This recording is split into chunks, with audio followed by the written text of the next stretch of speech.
having experienced pregnancy and really not knowing what to expect. I just encourage all women, do your research. Just because you're pregnant, it doesn't mean it's a pregnancy symptom or a pregnancy sign. It could be something. And I think a lot about Francilia when she was pregnant. She never complained. Nothing was ever wrong just because she was so happy to be pregnant. She was grateful. But looking at everything, there were signs, right? She was swollen. She kept complaining that there was like an ache in her side. And I told her, what is it? She's like, oh, the baby's probably kicking. But when you look deeper into it, it's one of the signs, right, of preeclampsia. Mm. But she would say, the doctors say it's fine. They're not concerned. So I think really just educating ourselves when we're planning on getting pregnant or being pregnant. Mm. What is normal and what is not normal? And Mhm. Christina said it. Anything that's not our normal baseline is concerning. Mhm.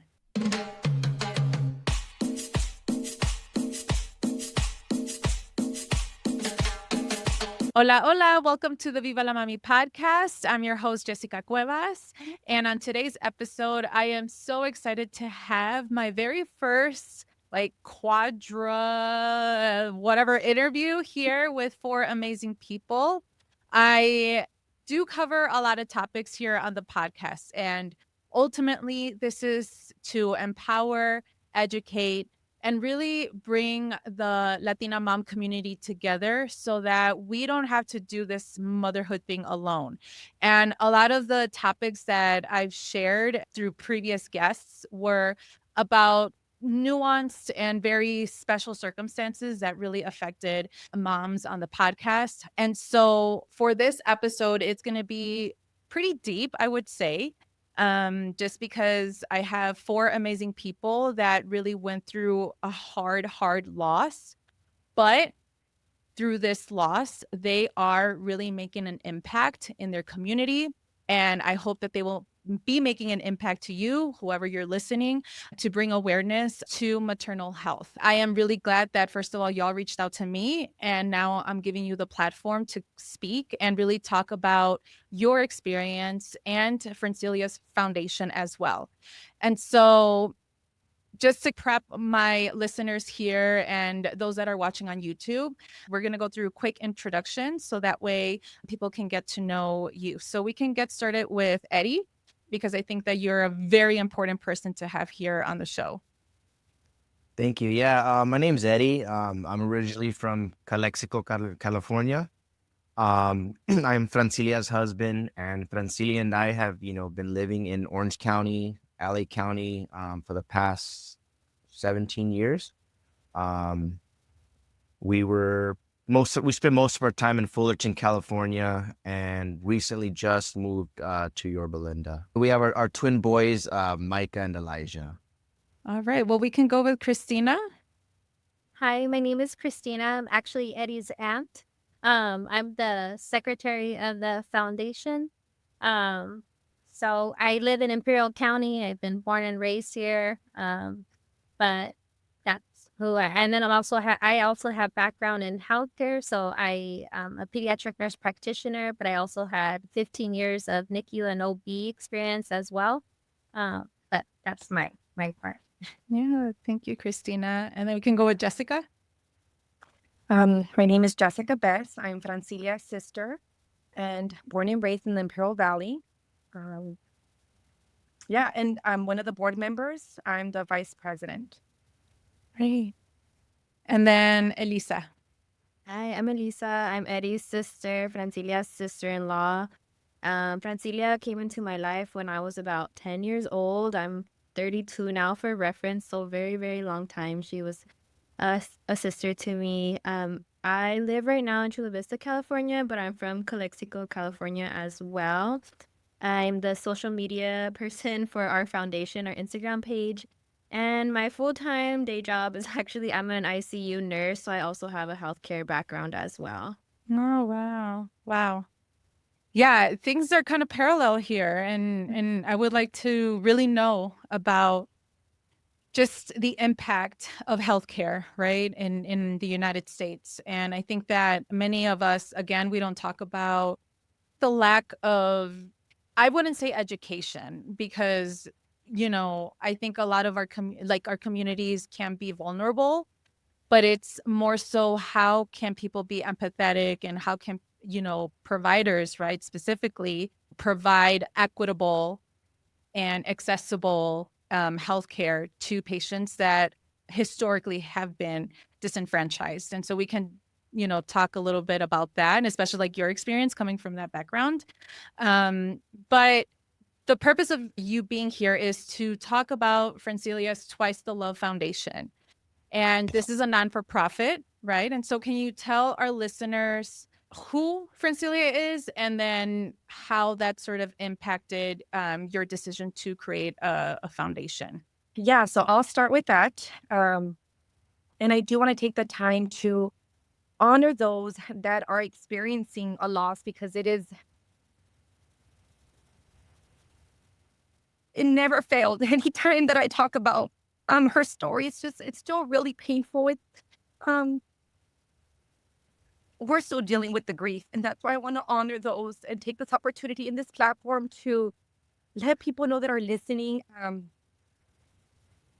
that it's okay to not be okay. And to many of you, this would just be a story, but this is our reality. And we don't want anyone to go through this. And so we really hope that anyone listening finds this valuable, because everyone, as a mom, a sister, a friend, a coworker, someone they know that's getting pregnant or wants to get pregnant. And so we really hope that you take away something important from this. If you have experienced the death of a loved one, you know very well that you never forget. You learn to live with the pain. And that's what we're doing right now. We're learning to live with the pain of losing Francilia. It's been 10 months since Francilia's passing. The year 2025 was a devastating and life-changing year for all of us. Francilia's journey to becoming pregnant was very challenging. After years of struggling with infertility and being told that it was an unexplained infertility, she finally got the gift of being pregnant with 2 twin boys. During the time when she was struggling with her infertility, trying to become pregnant, she completely changed her life, her eating habits. She didn't drink, she didn't smoke. She read all the labels, made sure she was using clean products in her house, her makeup, her skincare, her clothing, made sure everything was organic or clean ingredients. She would give me such a hard time for using candles, because she's like, that's so bad for you. Don't be using candles. She really tried to do the right thing. She would do her own research, and she even did acupuncture. She did everything that she possibly could to come out pregnant. She was told at one point that she had PCOS and endometriosis. And her endometriosis, if I'm not mistaken, it was like a stage 4, so it was pretty severe. And the challenging part right now that we're talking about the healthcare is when you think about Francilia's journey to motherhood, you can say she was let down by the healthcare in many ways, right? Because there was something going on with her, but they just told her it's unexplainable. We can't tell you why you can't come out pregnant. Sorry, but there was a reason why. And after the endometriosis was treated, which I believe was in May, she became pregnant a couple of months later. So maybe like July or August. She enjoyed every moment of being pregnant. She did all the mommy to be things. When you asked her, how were you feeling? Everything was always great. She was glowing. She felt good. She really embraced being pregnant. She was truly glowing. And if you visit our Instagram, we have a lot of pictures of her baby shower. And that was just such a special day, because that was a day that we were celebrating her.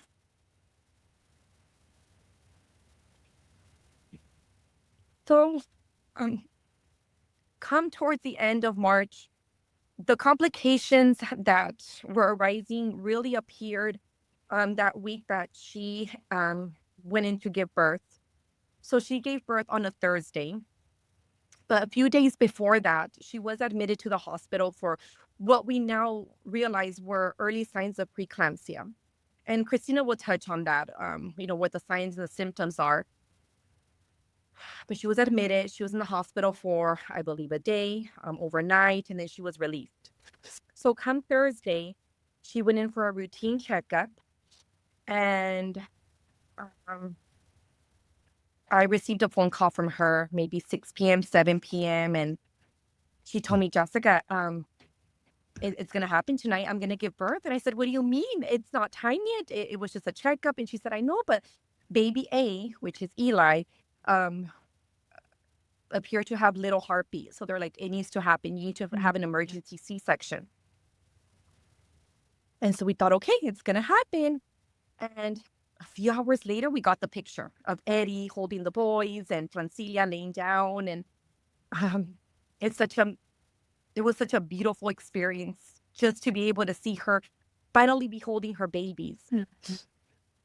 I received a phone call from her around midnight.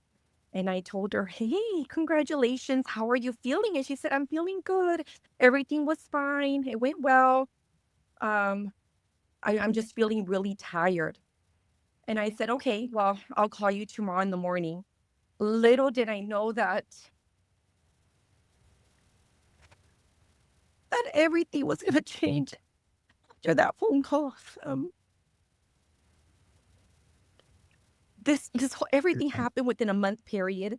And the first 2 weeks after she gave birth, she just experienced so much pain. The babies were released to us on Monday. And it was just such a sad moment because it was me changing the babies into their newborn outfit. It was Eddie who was in the wheelchair holding the babies, and we're wheeling him out of the hospital. When every mom is waiting to experience that moment. But Francilia was so positive and she was so strong. And when you asked her, how are you feeling? Everything was, I'm okay. I'm okay. It's okay. It's going to be okay. It's fine. She just wanted to go home. She wanted to go home to her babies. And so those 2 weeks were difficult. And the easiest way for me to explain what happened in those 2 weeks, again, Christina will go into much more detail, is her body went into shock and a lot of her organs stopped working, right? She experienced dialysis, a lot of blood transfusions. Her kidneys were not working, and the list goes on. I mean, we say everything that could go wrong really went wrong after her birth. And again, 2 weeks later, she was released from the hospital and she got to spend a week at home with Eddie, with the babies. My mom was there to help her. And when I would check on her, she sounded tired. But most of all, she was just so grateful to be home. And when we look at pictures from that week, she was doing the mommy things, just hanging out with Eddie and the babies and enjoying breakfast outside with them, going for walks, just everything that she talked about doing.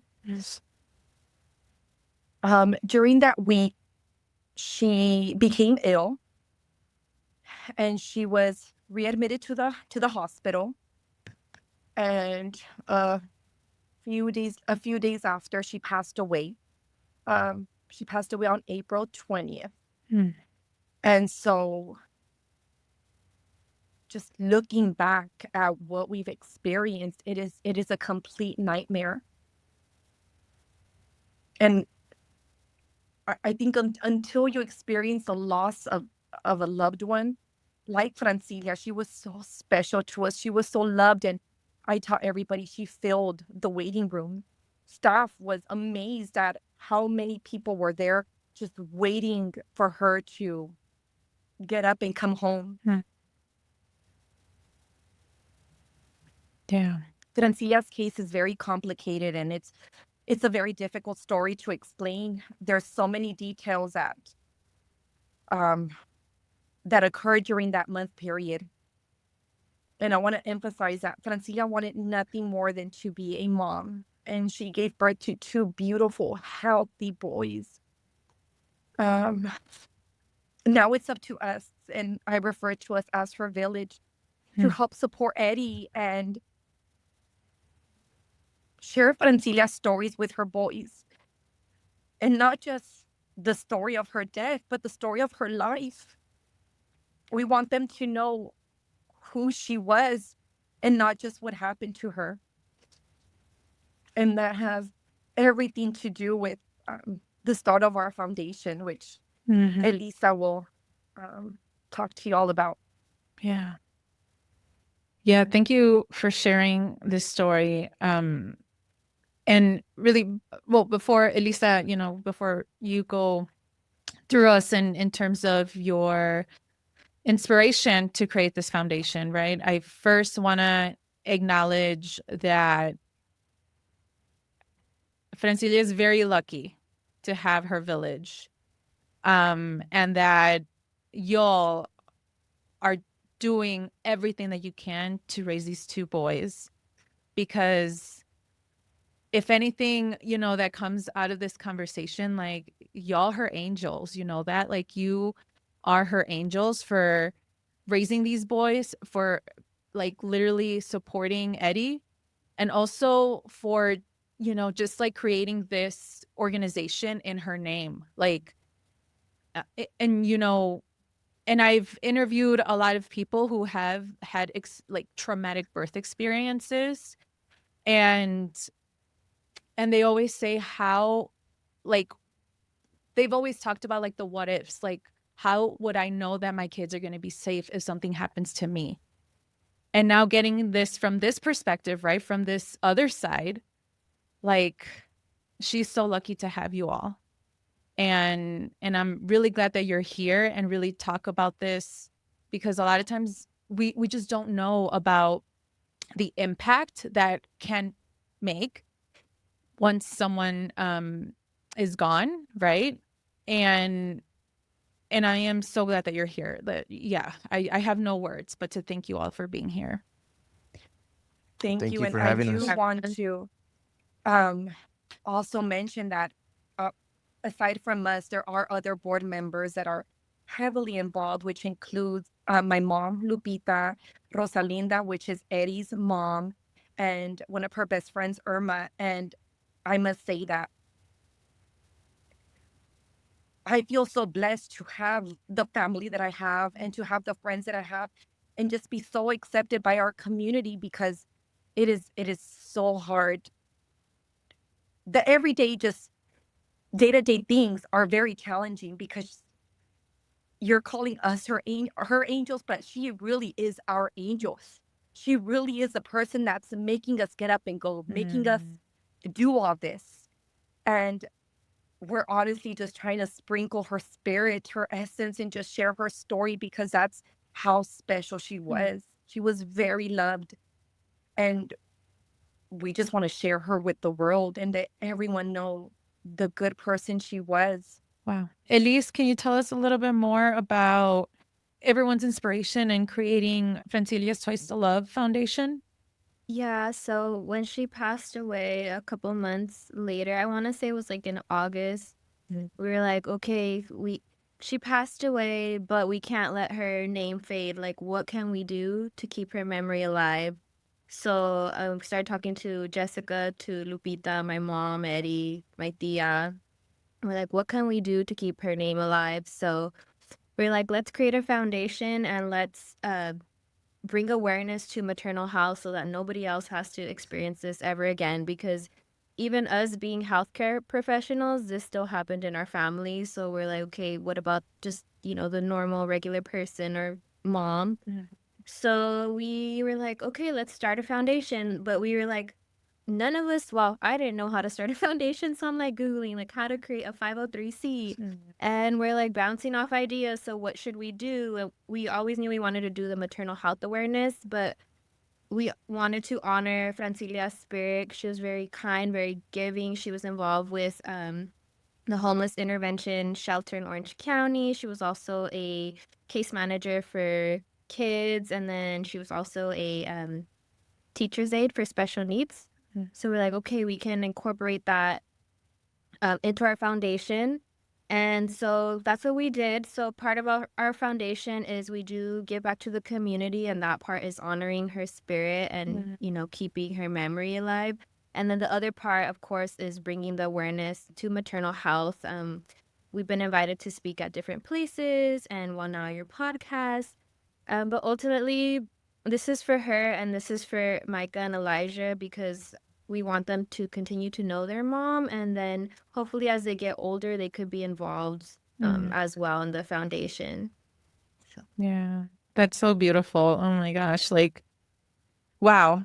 I think she is very lucky to have you all. Like, and I can speak from like our community as Latinos, like we do acknowledge, death in this like kind of like a macro level, right?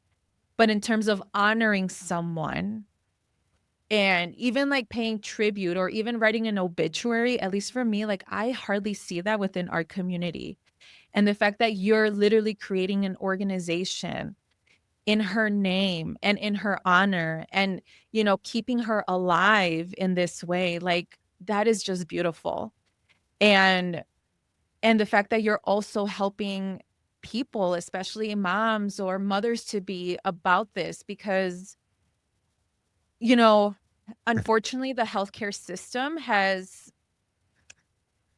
literally just like disenfranchised us. Like and I know that I'm speaking out of privilege because I grew up, having access to healthcare, right? I've always been insured and everything. But even if you're trying to do the right things, and even if you over prepare yourself, there's still this, just like this gap.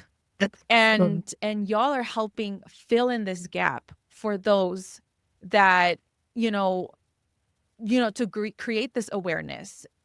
And so many of mamas, and especially like women of color specifically, may not be familiar with like issues with preeclampsia, right? Or any other childbirth complications that may come in the way.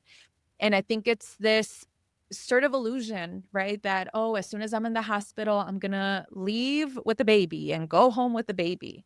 But we really don't talk about like the actual complications that may come in the way. We just think about the blissful things and the blissful events, and we don't talk about the raw realities of pregnancy, pregnancy loss, childbirth loss, like, and the fact that Francilia was like home, and then that story, honestly, it's very unique, and I've never heard of this, that the fact that she was home for a couple of weeks and then unfortunately she passed away. But she was home for 1 week, short period of time. Yeah. And so can you explain sort of like the conditions that kind of led to that event? And I know that this may be very difficult for many people to listen or see through on YouTube, but what are some warning signs that you notice that are common, at least for people who have had experienced this, whether if it's during pregnancy, after having a baby, like how, can people be aware of this so that they know? You kind of answered it actually really well, because, pregnancy is meant to be beautiful in all its sense, right? But it's really not over until it's over. And that's my experience from when I worked in OB and NICU. So I've seen a lot of things happen. And, for my part, it was a lot more infant loss than maternal loss, right? But I feel like more and more now, I'm not really sure why. We are, and I don't know whether it's social media or not, but you're seeing more maternal deaths happen. And a lot of it is due to things like preeclampsia and all these disorders that kind of all ramble together in a sense. So on the maternal health side, like our biggest part that we want to express is, if you're thinking about getting pregnant, you are pregnant, or you just had a baby, that you shouldn't be hearing the words such as preeclampsia or HELLP syndrome. And yes, even in this rural community that we have, there's a lot of women that kind of are just very blind to a lot of things, so they wouldn't even think of anything like that. Like they wouldn't even put that in the back of their mind. But like, what is preeclampsia?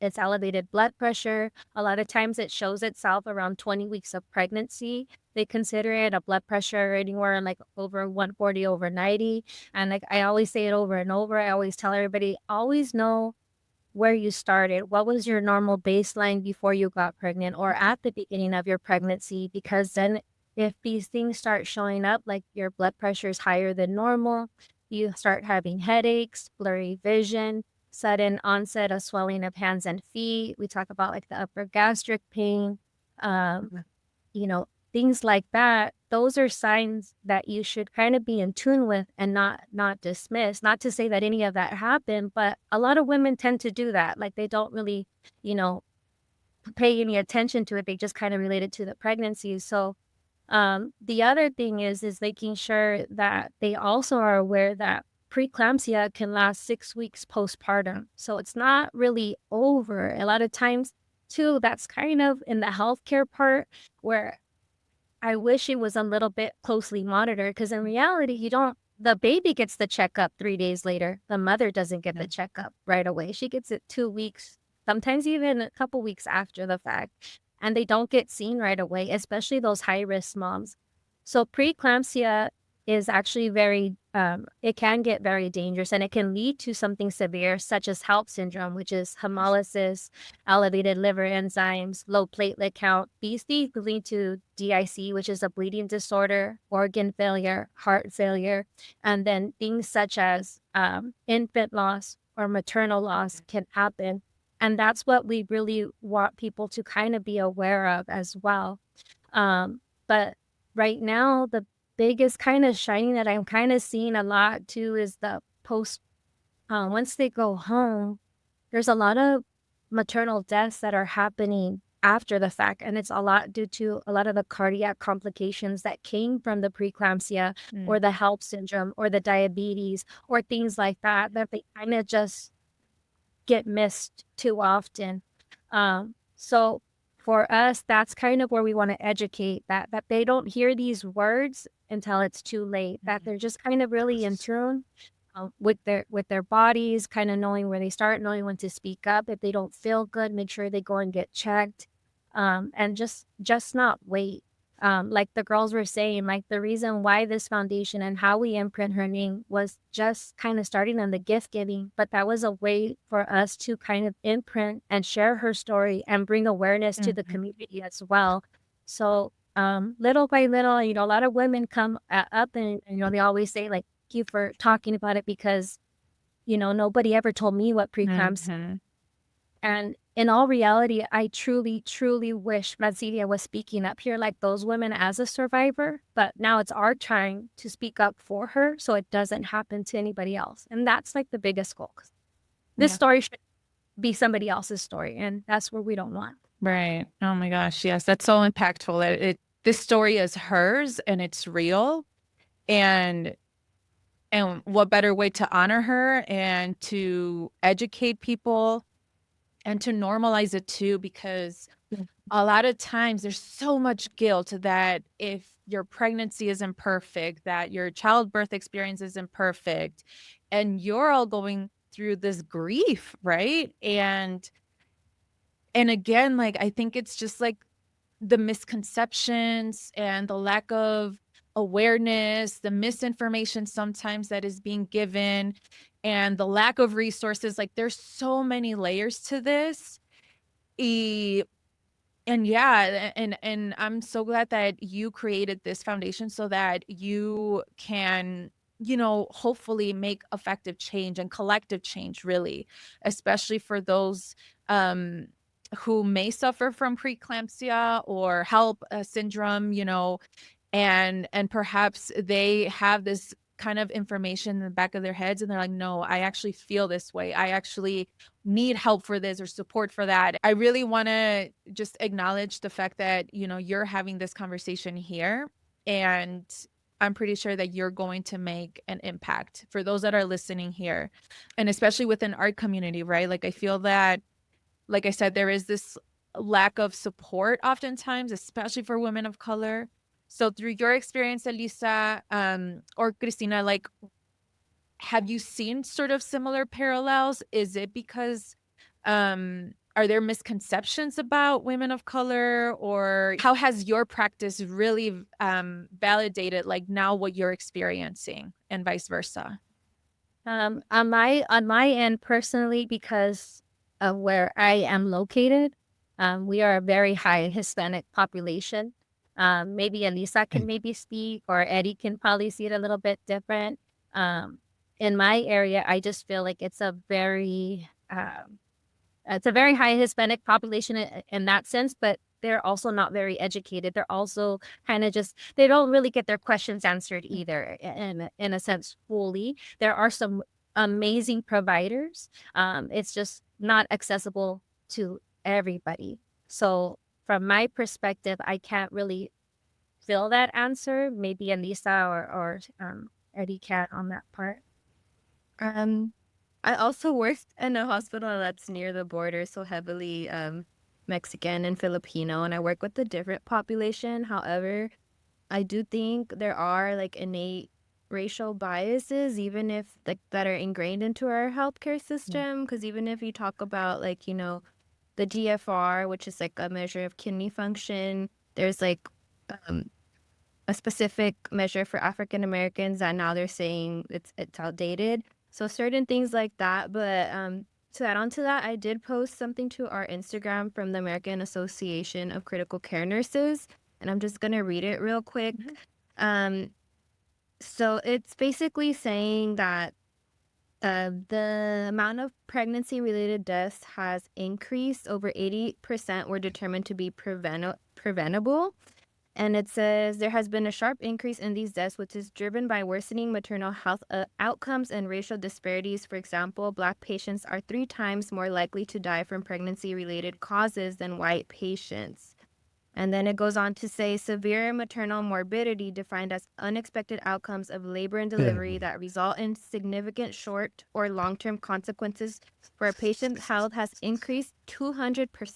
200% from 1993 to 2024, which I think is crazy. This is from a reputable organization, American Association of Critical Care. So clearly there is an issue with our system. Wow. And you think that would change just because, you know, technology has gotten better, but Right. Yeah. it's crazy how it's getting worse. But Yeah, that's Yeah. why I feel like I in my years that I work, I had one maternal loss. There's more infant loss that I would see due to it, but one maternal loss. But then it just in the last 2-3 years, like I said, I don't know if it's social media, but it's like seems happening monthly, almost on a monthly basis. Why? Why is this happening? Why are we discharging women so soon? Why are we dismissing the high-risk patients so fast? Why aren't they being seen sooner after discharge? Those are things that are kind of worrisome. There are some good things that are coming up, like LabCorp came out in May 2024 of a biomarker. It's not it's just a screening tool to see who's higher at risk of preeclampsia and danger. So, I mean, hopefully these movements for maternal health do start making impactful ways, because the medicine that we have now, this should not No. be anybody's story anymore, you know? So Right. I'm hoping that, you know, just kind of with us and every foundation moving forward, speaking on these things, that we do start seeing more change positively in the care of women. And, you know, that we're not, you know, giving birth is not just easy. It takes a toll on a woman. So I'm hoping that, you know, this foundation grows and grows, and it grows into something beautiful along the way. And it's also something beautiful for the boys in the gift giving part, so they can learn a part of their mom's heart, because that's honestly who she was. That was the gift giving part for her. Yeah. Yeah. Wow. Yeah. There's so many aspects of this right here. Just the fact that, yeah, de por sí there isn't updated research on women's bodies, right? And so there's already a lack of that, within academia and science. And I just really hope that through your organization, it helps these organizations, like these credentialing research-based organizations, to level up like their understanding of maternal health. Like, it's so, and again, I'm just speaking out of like me, just like mind blown, right? That the fact that there isn't research, that there isn't equitable care, that there is a lack of understanding, and a lack of just like willingness, right, to work with families. And like, kind of like with you, Christina, who mentioned like, these healthcare providers, they could be the best of the best, but if they're not answering their questions, or if these patients don't really know how to ask the questions, Yeah. like, where do they go from here? Yeah. I just wanted to add, like, I know because we were talking about like the racial disparities. We're from a small community by the border, Mexicali. And speaking of that, our OB department in El Centro closed down a couple years ago. So now there's only one hospital to give birth, which is in Brawley. And this is kind of going off topic, but there's been a lot of rural hospitals across the country that are closing their maternal health services. So where do and mainly people living in these communities are people of color. So where do these people go? Where do these moms go? Like, it puts their life at risk, and that's a whole other different topic. But it's connected. It's connected, and it's just telling that there needs to be a change. Like, there needs to be effective change for every woman in the United States, for every child in the United States, for every family in the United States. And I hate that this happened to you, right? That, you have experienced a loss that shouldn't have been a loss. And so now that you're in this sort of new chapter, right, and honoring Francilia and creating this organization, what are some things that you recommend, that mothers or expectant parents and our community should take away from Francilia's story, but also from just like having this awareness in maternal health? So we want mothers or, expecting parents and our community to take away from Francina's story is that being heard, can save lives. She was someone who was strong, and a loving person, but her concerns, were not fully recognized or acted on. Um, so her story reminds us that maternal health doesn't end at delivery, that symptoms after birth matter, and that parents should feel empowered to speak up and be taken seriously without fear of dismissal, right? Because when you talk to doctors, you kind of get a little intimidated, because they're doctors and they're very knowledgeable, so you might be afraid to ask that question, or you might feel stupid asking a question, but you shouldn't feel that way. So we want families to trust their instincts, ask questions, and know they deserve thorough, compassionate care. So as a community, we hope that Francilia's story encourages accountability, education, and a deeper commitment, to protecting mothers during one of the most, vulnerable times of their lives. So Yeah. yeah. Wow. Yeah, that's spot on. And I hope that your message is spread, not just within our community, right? For those that are listening, watching, your community, but I think it goes beyond, right? That I think if we want to honor families, this is ultimately connected to the way that women are treated in the United States, the way that families are treated, the way that children are treated. And if that's something that the US is proud of, that families come first, well, hey, there's an issue here and we need to resolve it, Yeah. To add to that, I think Eddie's nailed it. That was exactly our experience. We trusted the doctors. These are the professionals. This is what they do every day. And I want to encourage all women to advocate for themselves. And Francilia was huge about that, especially when you really know her infertility journey. It was her. She kept saying, no, I'm not going to accept it. There's more that needs to be done. And she searched and she kept going and she tried different things, which led her to becoming pregnant. And she would always tell me, Jessica, when you go to the doctor, make sure you tell them you've been struggling with so and so thing, or that you've been feeling so and so thing, that this is not getting better, this is not helping. And so, learning from her, I really learned the power of my voice, how we can make a change. And we know our bodies best, right? I think we tend to underestimate things and say, it's okay, it's normal. I'm sure it's nothing.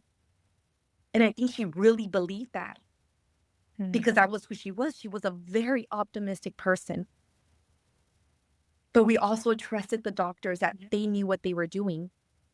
And it's very interesting, just like we've been talking about, since Francia's passing, the number of cases, stories that we've learned similar to Francia's, it's incredible. It is so sad and it breaks our heart. And we're just thinking, what else can we do? What more can we do? We can't stop doing what we're doing. It is so devastating to hear the stories of these young women that are passing away after giving birth. It just should not be happening now. No. Yeah. And I wonder, what are some things that we can do, right? That, those that are either outside of your physical community, where you're located, for the survivors as well, for the families of survivors or those that were affected through loss. Like, what can we do to create this awareness, to support your foundation, and ultimately take action? Like, what can we do? Oh, I would like everybody to chime in on this because Yes. this is really important. And I think what we're doing right now is simply talking about it, having the conversation. I have 2 kids of my own and I never knew about this. And it might be ignorant of me to not have known, but it was just never brought to my attention, right? And I think collaborations are very important. People wanting to connect, people wanting to meet, people wanting to just talk, to learn. And all the donations we receive, we just give it back. We just pour it into our community. And again, you can visit us on Instagram. You'll see the donations we give, the baskets we give, our raffles, all the giveaways, thanks to our sponsors. We're truly just trying to do good and inform. And if anyone wants to add to that. Yeah, and I think that just like having a platform for anybody who wants to share, like the women that thank us for, or like not even what we are just trying to just make sure that this doesn't happen to anybody else, but we also want to give them a voice too. So to share their story, whether it was a birth trauma, whether they experienced the same, symptom that they're standing here as a survivor, what they went through and what they're still going through. A lot of them are still having medical care after the fact of all these, the sequela, preeclampsia and HELLP, or, anything that happened to them. So just having a safe place to talk about it, even if it's just amongst women, we're not experts either. We just want to make sure that we give them resources or kind of guide them in the right way. But we're hoping that more people can reach out to us and share things on, even we would even love for more of the experts and the medical professionals to kind of invite us and educate us as well, so we can learn along with them. But yeah, hopefully we feel and we hope we continue to make a big impact and something for the boys to look forward to. And then the part where she's talking about the gift giving, that is so that they can be a part of who their mom's heart was. So we're hoping that we can continue to share that with everybody. Yeah, if you guys could just show your support by following our page, we post a lot of information on there, a lot from the Preeclampsia Foundation. And then we do have some special events coming up. So if you guys want to tune in. But yeah, Eddie, do you have anything to say? No, I think my Thea hit it, right on, right on the head. With the whole, this foundation is to hopefully, we can't, legally give medical advice, but we can give some guidance after actually experiencing this. Now we know what to look for and what questions to ask. And, you know, obviously my sister's in charge of the social media, my aunt. So I'm not sure if people already have direct messaged them about questions that, about what their journeys is, or what they're Yeah. going through. So hopefully, like that's what we're using this for, to make sure this doesn't happen to anybody, and to provide some guidance, because Yeah. it's been a nightmare, having to live life without my wife. So Yeah. I don't want anybody else to feel what I'm feeling right now. Yeah. Yeah. Yeah. It's really devastating, and especially as a father, right? Like there's just a lot that just as parents, right, we go through, right? And especially when you're in a partnered relationship, you want to tag team, right? You want to support each other. But I'm glad, Eddie, that you have people behind your back, right, that are literally helping you and in raising these two boys. I'm sorry that the system, you know, broke your family. It, for a country that again cherishes families and that is very highly resourced, unfortunately, this is one thing that just, you know, it just needs to change. Like this one issue just needs to change because it literally is impacting so many families across the US. And I'm so glad that this foundation was created to bring that awareness, to educate people. Hopefully, there can be a coalition of other organizations, researchers, medical providers to support your foundation. And just to listen to people's stories. And like you said, Eddie, like for no one to ever experience this, like, and not let this repeat itself for someone else. And now that you are all raising, Mika and Elijah, how has this foundation really connect Francilia's story, but also with helping them to honor their mom and to really, be involved in this as they get older? I don't know if you have any goals or aspirations for them, but yeah, like I just want to, I want people to know about how your boys are doing.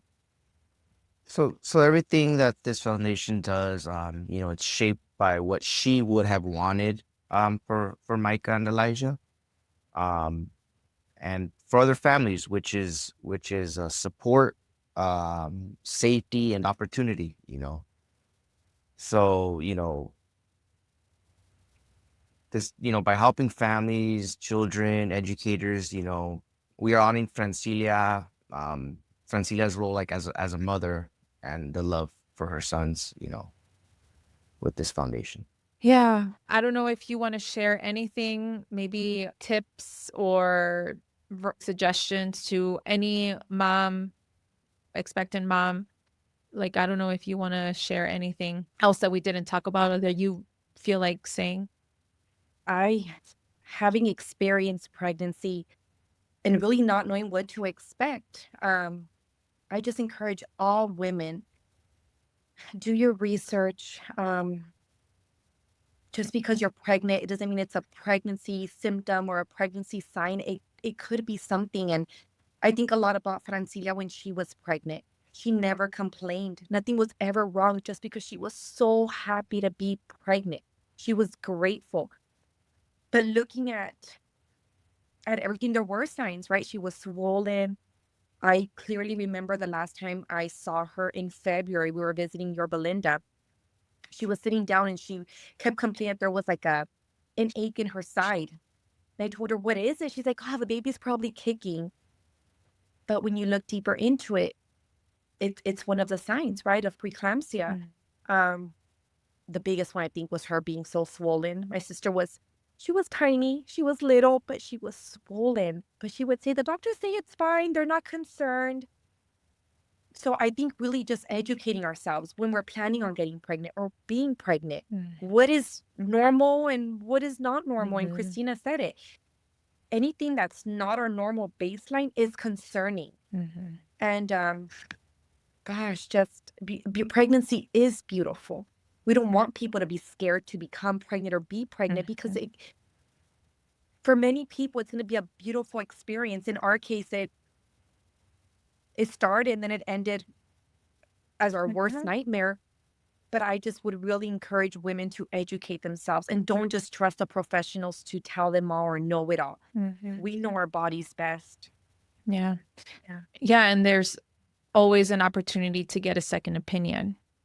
Yes. You know, and I feel Absolutely. like people get tied in with just like that one medical provider because maybe it's accessible, or maybe because someone had their baby, they delivered their baby, and every single story is different. Every single experience is unique. And if you know that something's off, then everyone has the freedom and ability to look for another care provider. And one of the things that you kind of mentioned, Jessica, was that, you know, pregnancy is beautiful and you know, like you said, it shouldn't be scary and everything. But I also believe that on top of the medical system, there's also this huge like aspect on like marketing, and that they're just creating this sort of image of what pregnancy and childbirth and parenting should be. You know, I feel like a lot of times people are invested a lot in the preparation for the baby. And while I don't want to invalidate that, I obviously believe that babies are beautiful, right? Like, you know, obviously there's purpose in creating life and bringing someone here in this earth, but I feel like the attention lacks on the mother. You know, a lot of families want a doula, for example, so that they can have that support. And unfortunately, it's very expensive to hire a doula. Like, people just can't have that access. A lot of times families or mothers want to have like additional services, like you mentioned, the acupuncture, you know, chiropractic care, like all of these things that can eventually help a mom. Like, it's inaccessible unless you have the money and the resources and the capital. With you all creating this foundation, I really hope that it changes the narrative, not to scare people. That is a reality, that many mothers are losing their lives just because there are this preconceived notions of like, well, my medical care provider is going to take care of me, or, well, the end goal is just to have a baby. But in reality, how are we really navigating this process? And I really hope that through your voice, it helps kind of change that narrative and perspective about these women also matter. Like, these lives also matter. I hope that there is an opportunity for women to really be taken into consideration in the society, like, seriously. Yeah, that's basically what we want to do. Just like how we say, share the signs, and hopefully it saves a life of the mother, saves a life of an infant. But just to, you know, make sure that this is not somebody else's story. Yeah. Yeah, well, can you share with my listeners and viewers how we can support Francilia's Twice the Love Foundation, and also how can people connect with you, follow you? So like Elisa said, like it's either her or myself trying to help each other out with answering the DMs that come through.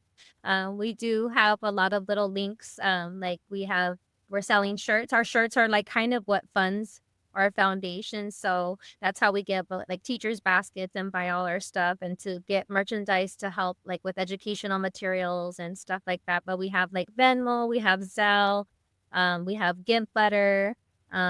We do try to come up with different raffle ways to do giveaways back for the community.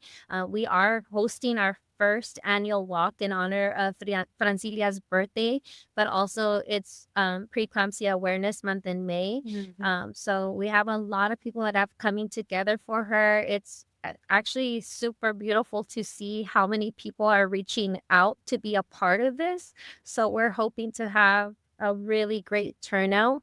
But yeah, you can basically Instagram is it, and Elisa does the TikTok stuff. So I don't look at those messages. It's kind of confusing for me. I always tell her, Elisa, I opened a message by accident. But I just those are ways. Our email, everything's linked onto our Instagram though, like any information that's needed. But we would love to have anybody reach out to us to collaborate, or if they would love to donate. Yes, we are a nonprofit, so every fund that we get, we do try to pour it back and give it in ways that we can, whether it's to the children, to teachers, to mothers, to however we can to fund our sources for the educational materials and so on and so forth. Yeah. We're also so thankful for businesses that have donated things to us. We've had people donate children clothes, toys, classroom supplies, Starbucks merchandise. We'll take it all and we'll do something good with it. Yes. Wow, that's beautiful. Yeah, I don't think my tia mentioned our Instagram handle. It's at Francilia's Twice the Love, and our TikTok is the same, and our email's the same. Francilia's Twice the Love at gmail.com. We're working on getting a website, but most of it that we post is on our Instagram. That's where we reply the fastest. So if you guys could give us a follow, a like, DM us, either myself or my tia will get back to you. I'll make sure to link all of the information that you shared, especially that post that you talked about, Elisa, the statistics. I think that's very impactful. And that way people can follow you, connect with you, and just be a part of your journey, because I love that you are honoring Francilia and that you are just making an impact to the community, so that way the boys can really get to be closer to their mom in this capacity. And I love it. So thank you all so much for being here. I know this is very heavy, especially for those listening and tuning in, but we have to be realistic and normalize this as well. I don't know who said it. I think it was you, Jessica, that for most of you, it's going to be a story, but this is your reality. And let's avoid being someone else's reality as well. And it all starts by this. It all starts by, having a conversation and creating this awareness. And I'm so glad that you are doing this in honor of Francilia. So thank you all so much for being here. No, thank you for having us. Thank you for having us. Thank you. Appreciate it.